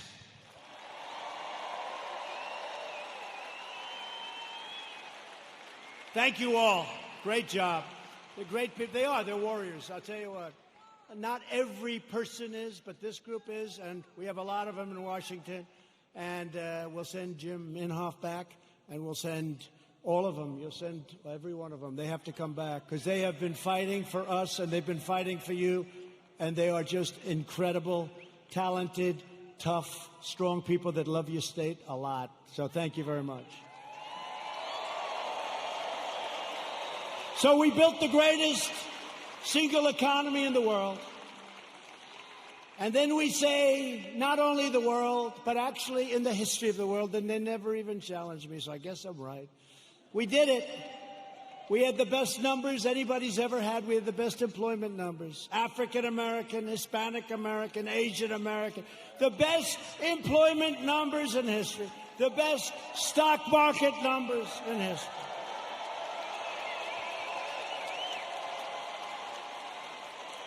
We were the envy of the world. Everybody would come in to see me. Presidents, prime minister, kings, queens, and dictators. Dictators would even come in and say, congratulations on the economy. And then the plague came in. And now what we're doing is we're doing it again, and it's going fast. We have to have a lot of it done because people don't quite get it. We're doing record business. It's happening at a level and a speed that nobody can believe. 2 weeks ago, job numbers came in. The single biggest number in the history of our country. Last week, retail sales numbers came in. Retail sales, the single greatest number in the history of our country. So here's what's going to happen. Here's what's going to happen. They blame a president for anything. When you see looters, even though we put them down, if we didn't stop them, nobody would, because the other side will never stop them. But they always blame a president. Here's what's happening. We're going up, we're going up, we're going up, we're going to go up. Then we're going to hit October. We're going to be up. We're going to be way up. We're not going to be where we were, but in many ways, other than all of the horrible, horrible death that was so needlessly caused by a virus that should have been stopped where it originated, which was China.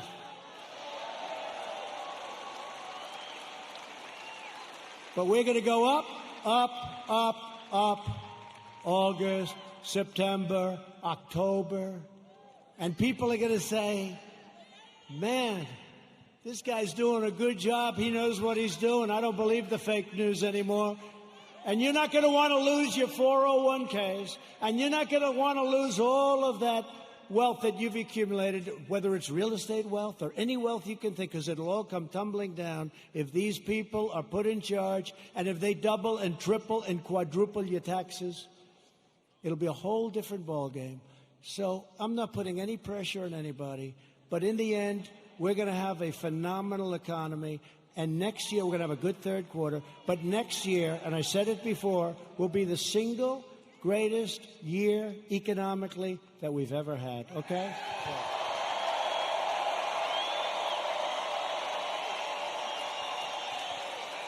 And if you see that happening, if you see it happening on November 3rd, you don't have the guts to vote against Trump. Even you don't have the guts to vote against Trump. Say, wait a minute, darling, my 401k is higher than it was the last time. I don't think I want to take a chance. You're not going to want to do that. The stock market has been the best. Think of this.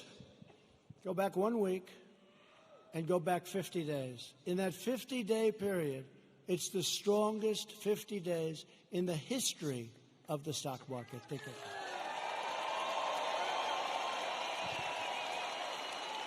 And your wife or your husband says, darling, I love you so much. You are such a great investor.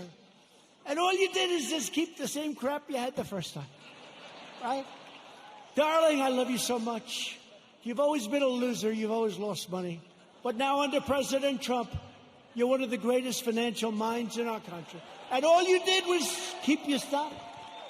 Now, if you think you're going to run against, they're going crazy. They want the stock market to go down, even if it costs them money. They want the stock market to go down, even if it costs them money. And they don't even know why. You know what? They're smart and they're vicious, but they don't know why. I'm telling you, they don't know why. What's wrong with having the strongest military brand new in the world all built? What's wrong with having these great economic numbers? What's wrong with having to close it down?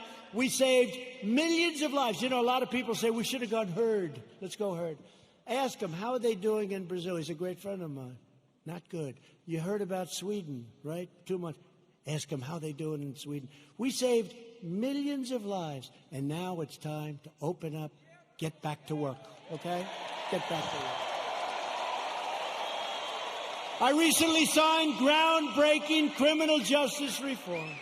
I secured record and permanent funding for historically black colleges and universities.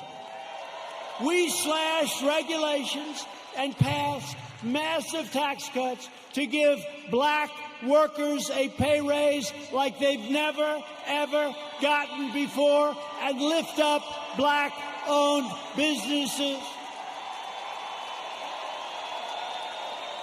And I worked closely with a great senator also, friend of theirs, Senator Tim Scott, South Carolina, to create opportunity zones, which are doing incredibly.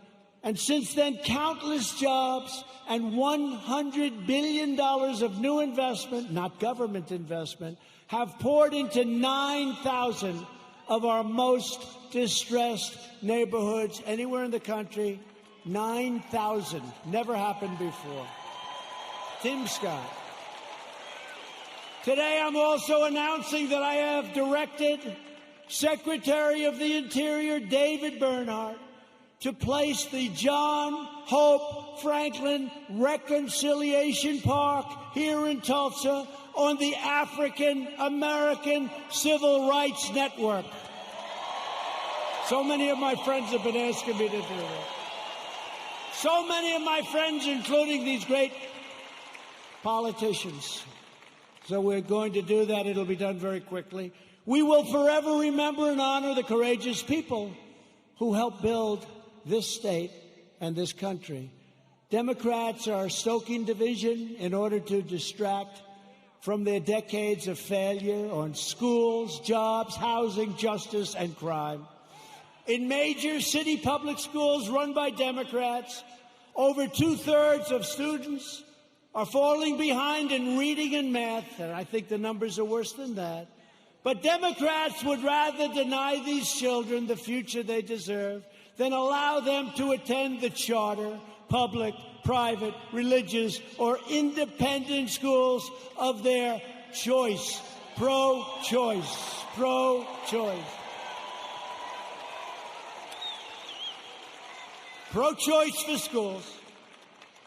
It's very popular, but some people it's like a disaster because what it does to certain unions that have a lot of power over the Democrats, even though they know it's wrong. Republicans believe access to education is a civil right. It's a civil right. 20 of the most dangerous cities in America are controlled by Democrats. Think of that. 20 of 20. And so is nearly every major city with a child poverty rate that's over 30%. They're controlled by Democrats. We can name every one of them. The murder rate in Baltimore and Detroit is higher than El Salvador, Guatemala, or even Afghanistan. How are they doing, the Democrats running those cities? Your whole country will be like that. In 2018 alone, our police arrested nearly 12,000 people for murder and manslaughter, 25,000 people for rape, and nearly 1.5 million for assault, violent assault. The Democrats' push against our police will drive up crime and drive up costs at levels you'd never believe. Thousands of innocent lives will be lost. As president, I will always support the incredible men and women of law enforcement.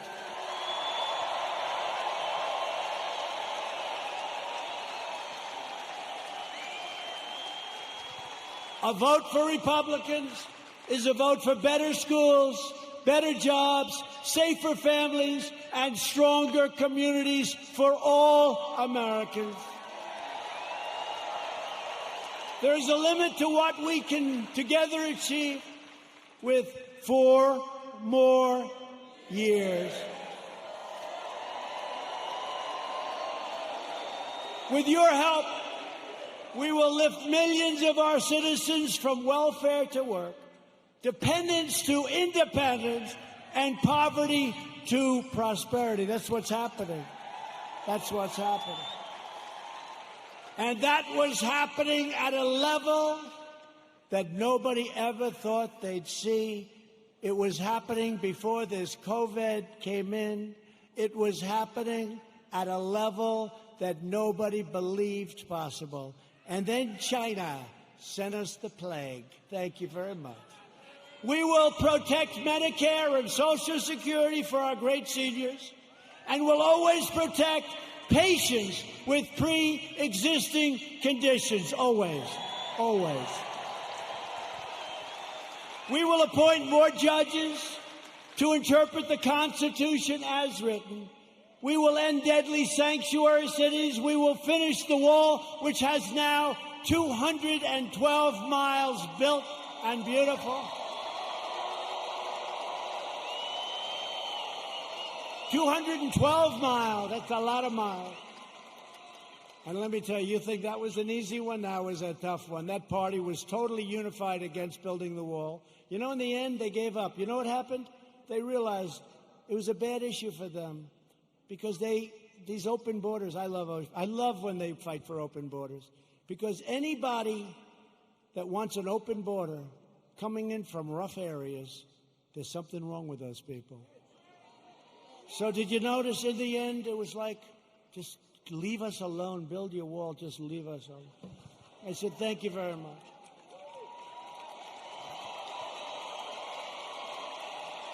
And we will elect a Republican Congress to create a fair, safe, sane, and lawful system of immigration that puts American workers first. We will revitalize our cities, and we will build gleaming new roads, bridges, tunnels, and airports all across our land. We will enact new trade deals that result in more products proudly stamped with that beautiful phrase, made in the USA. It's so beautiful. So beautiful. Made in the USA. That's happening, too. We have so many plants coming into Michigan and so many other states. We have car plants coming in. Would have never come if I wasn't president. Would have never come. We will become the world's premier pharmacy, drugstore, and medical manufacturer. That's already started. We're bringing it back. We will keep America out of foolish, stupid, ridiculous foreign wars. We will never hesitate to kill America's terrorist enemies. You know, when I took over, ISIS was all over the place. And I did something that I felt we should do. And we have now obliterated, we have now captured 100% of the ISIS caliphate. 100.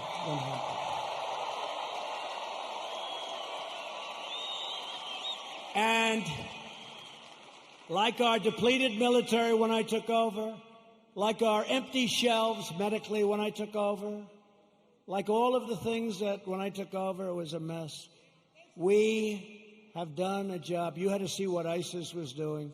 They were getting bigger. I came in smaller. Sir, we've just taken 100%.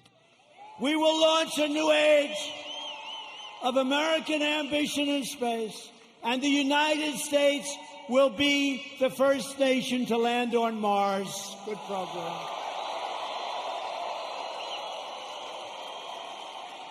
You saw the beautiful rocket 3 weeks ago go up. Beautiful. We will defend privacy, free thought, free speech, religious liberty, and the right to keep and bear arms.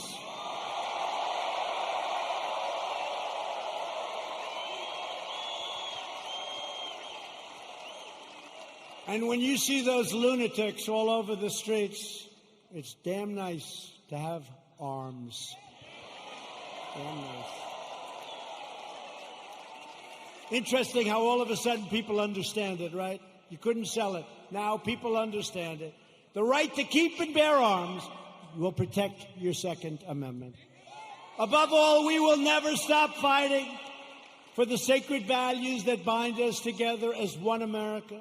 We will support, protect, and defend the Constitution of the United States. We uphold the principle of equal justice under the law. We believe in the dignity of work and the sanctity of life. We believe that faith and family, not government and bureaucracy, are the true American way.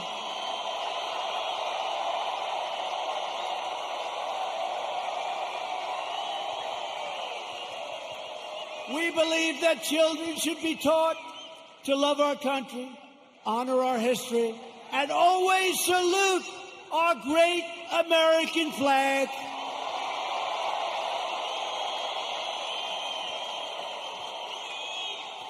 And we live by the words of our national motto, it will never change. In God we trust. We stand on the shoulders of American heroes who crossed the oceans, blazed the trails, settled the continent, tamed the wilderness, dug out the Panama Canal, laid down the railroads, revolutionized industries, won 2 world wars, defeated fascism and communism, and made America the single greatest nation in the history of the world, and we are making it greater and greater every single day.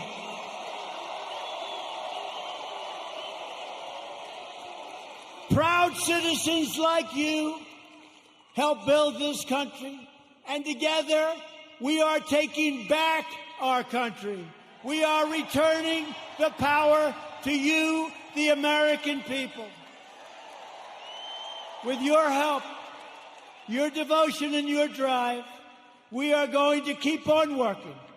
We are going to keep on fighting. And we are going to keep on winning, winning, winning.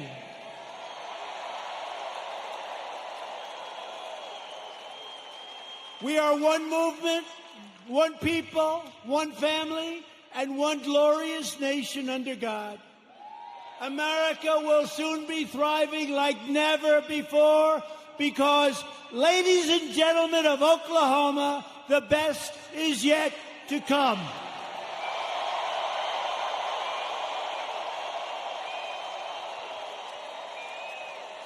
Together we will make America wealthy again.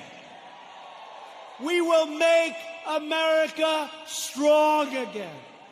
We will make America proud again. We will make America safe again. And we will make America great again. Thank you. Thank you, Oklahoma. Thank you.